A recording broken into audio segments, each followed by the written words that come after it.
This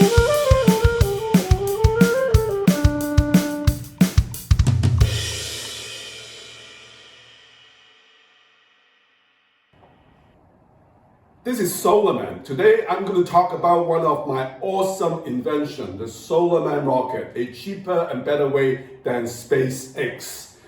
Last time we talked about the SpaceX program, we saw the launch and it reached Mach 1 at about 1 minute at an altitude of about 8 kilometers. And then the main engine cut off at around 2 minutes and 30 seconds, reaching Mach 6 at 60 kilometers of altitude. And then it starts the Merlin engine, the second stage rocket, and reach orbit at about 10 minutes after launch, reaching finally a Mach 24, which is the speed at which you can stay in orbit. The altitude is about 180 kilometers. Now the Falcon 9, which is 2/3 of the rocket by length, is about 60% of the weight of the entire rocket. And the Merlin engine, which is a second stage rocket, is about 30% of the weight, and the Starlink payload is less than 10% of the weight. Now there's a better way to reach orbit in a single plane to orbit without using a two-stage, and it uses a lot less fuel as well as a lot less liquid oxygen to reach space, and that's called the Skylon single plane to orbit project. So it starts off on the ground very much like an airplane. It takes off to reach Mach 1 by means of a turbojet I'm going to describe later. And then from Mach 1 to Mach 3, it uses a ramjet mode and then afterwards it switched to a scramjet mode to reach Mach 6. After the scramjet turns off, it would use a single stage rocket with oxygen together with the fuel to reach the orbit. And afterwards, it will return back to Earth as a single airplane. Here we have the turbojet engine, which is very similar to the jet engine you see on an airplane. It has a compressor that compresses air to about 32 times the atmospheric pressure, and afterwards it would have an ignition with fuel injection into the combustion chamber.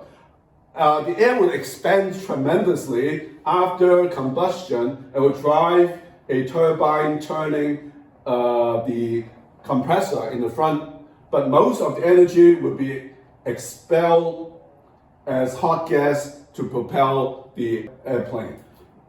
The problem with turbojet is that it can't go much faster than 1 or 2 times the speed of sound. The reason is that the turbofan will obstruct air as the supersonic air rushes into the compressor. So instead of having turbofan to compress the air, you have a nozzle which compresses air by means of narrowing down the air passageway. It would slow down and then it would compress itself. Now after the front end compressor, it would have a flame holder that ignites a fuel, and then the ignition will cause this to accelerate and then expel at a speed relative to the ramjet faster than the speed of sound. And so this is a ramjet that doesn't use a turbofan, but the problem with that is that the ramjet has to go up to a speed that exceeds Mach 1 in order for air to be effectively compressed by means of ramming. The problem with the ramjet is that it can't go much faster than 3 times the speed of sound. At that speed, what you want is that you don't want the air coming in being supersonic to be subsonic within the combustion chamber. So a scramjet, in short, a supersonic ramjet scramjet, allow the air to be compressed going through this, and it retain its speed as supersonic speed relative to the engine itself. So that's why it's called a scramjet, supersonic ramjet, because this air is still remains supersonic. Now, this is still moving very fast, and also it's become very hot. For example, if you are at 5 times the speed of sound and it slowed down to say 3 times or 2 times the speed of sound, the air temperature will get hotter and hotter. So if it get above 10 times the speed of sound, and it ramped down to perhaps about twice or 3 times the speed of sound, the air would have heated up so high that ignition would be impossible. You know that when you combust hydrogen with oxygen, at above a certain temperature, they will fail to combust. So while the scramjet can allow you to reach Mach 6, it has a difficulty reaching beyond Mach 10, largely because of 2 reasons. One, the air becomes super hot and ignition fail. And 2 is that the air speed is so high that it would practically blow the ignition off. It would just extinguish the ignition. So definitely above 10 times the speed of sound, you have to switch to the rocket engine.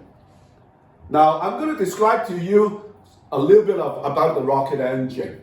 A rocket engine has a combustion chamber where you have a fuel pump that pump fuel, as well as an oxidizer pump that pump the liquid oxygen into the combustion chamber, where you have ignition is super hot, reaching the ignition temperature could reach several thousand degrees Celsius, and then it would go through many times the speed of sound through this nozzle, expand, ascending to about 12 times the speed of sound in case you're using liquid hydrogen and liquid oxygen, and then would expel it at 12 times the speed of sound. Now, this is super hot, so what you need to do is that you need to pump both the fuel and sometimes even the oxidizer all the way around the combustion chamber as well as the nozzle in order to cool it down so that these things won't melt down. All right? Now, the difficulty with a rocket engine isn't so much the nozzle or the combustion chamber. Has more to do with the fact that you have to pump the fuel as well as the oxidizer at almost like 50 times to 100 times atmospheric pressure into this combustion chamber, because this explosion is so high pressure that you need a very powerful pump to pump them in. And very often, the pump requires the use of a powerful electric motor to go with the energy that's in the battery. Okay, so that's the hard part to do. Skyline has developed the Saber engine shown here that combine the function of a turbojet, as ramjet, as well as a scramjet in one single Saber engine. Now, what you have here is a rocket engine that has pumps as well for the oxidizer as well as the fuel that explode in the combustion chamber and then come out here through the rocket nozzle. You have the pumps being here. Now, this is a compressor that can function very much like a turbojet does. So at the beginning, when it operates like a turbojet, it would just compress air through here, and it wouldn't be using an oxidizer. It just use the fuel and ignite it in the combustion chamber and come out directly. All right. Now, this first operates as a turbojet, as I have just described, and then it switch on to the ramjet mode. The ramjet have air coming in here, and then it will slow down to subsonic speed. And then this is an igniter that burns the fuel, and then the propulsion will be through these two bypass routes. When the speed goes beyond Mach 3, from Mach 3 to Mach 6 or up to Mach 10, the air will come in and then will go through these cooling systems that in part is heat because it's slowed down from supersonic speed down to subsonic speed to the fuel.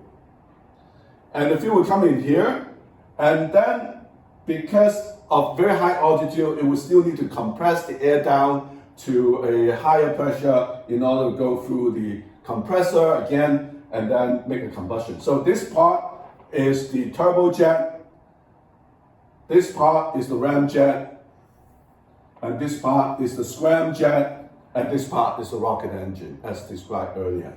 This is the Saber engine with the back burner that is shown.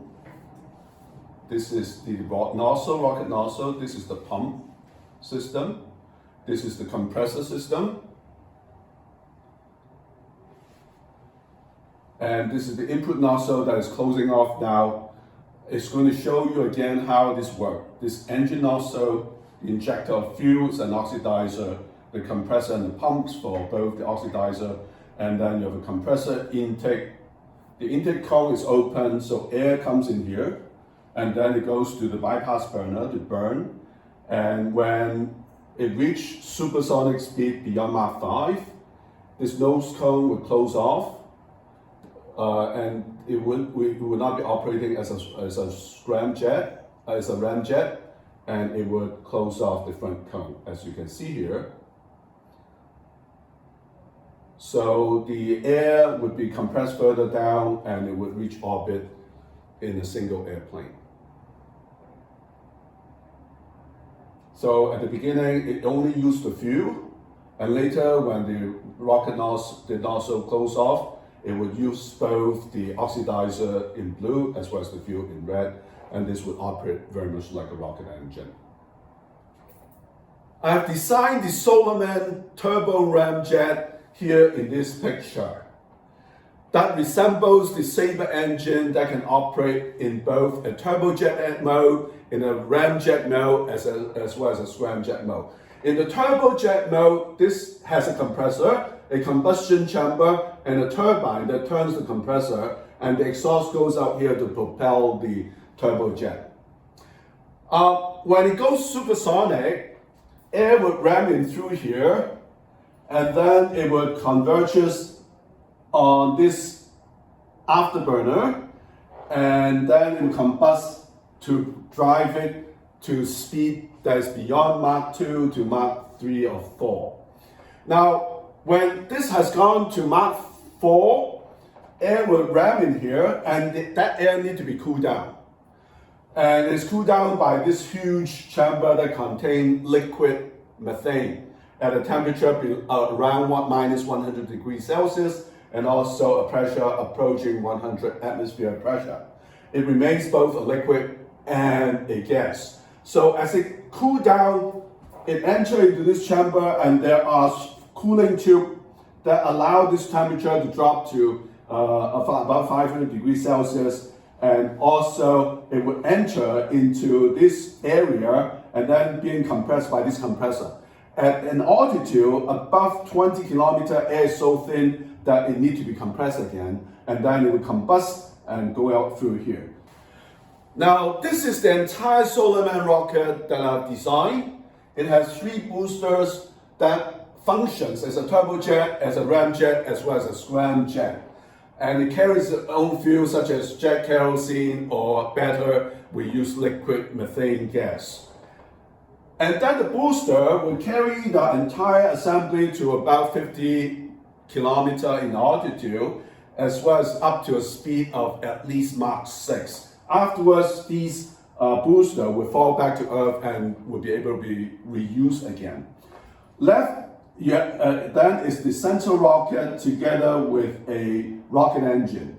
The rocket, most part of it, would be carrying liquid oxygen as well as liquid methane gas, and then it would combust and then propel this from Mach 6 or Mach 10 all the way up to Mach 24 to reach orbit. So this would allow total reuse of the booster engine as well as the rocket engine, because most of the weight would be expelled after it reaches orbit and can come back down on Earth to Earth, because this volume is very big and the density is relatively low after all the fuel are burned. So the rocket, Solarman rocket engine has ceramic rocket engine that we're prototyping now, with 3/4 of its weight being fuel and oxidizer, and it would return Earth as a glider with these tail control wing services. I've described how you can reach orbit by the Solarman rocket. I hope you like this video. If you do, please like and subscribe to the Solarman channel, and see you until next time. This is Solarman.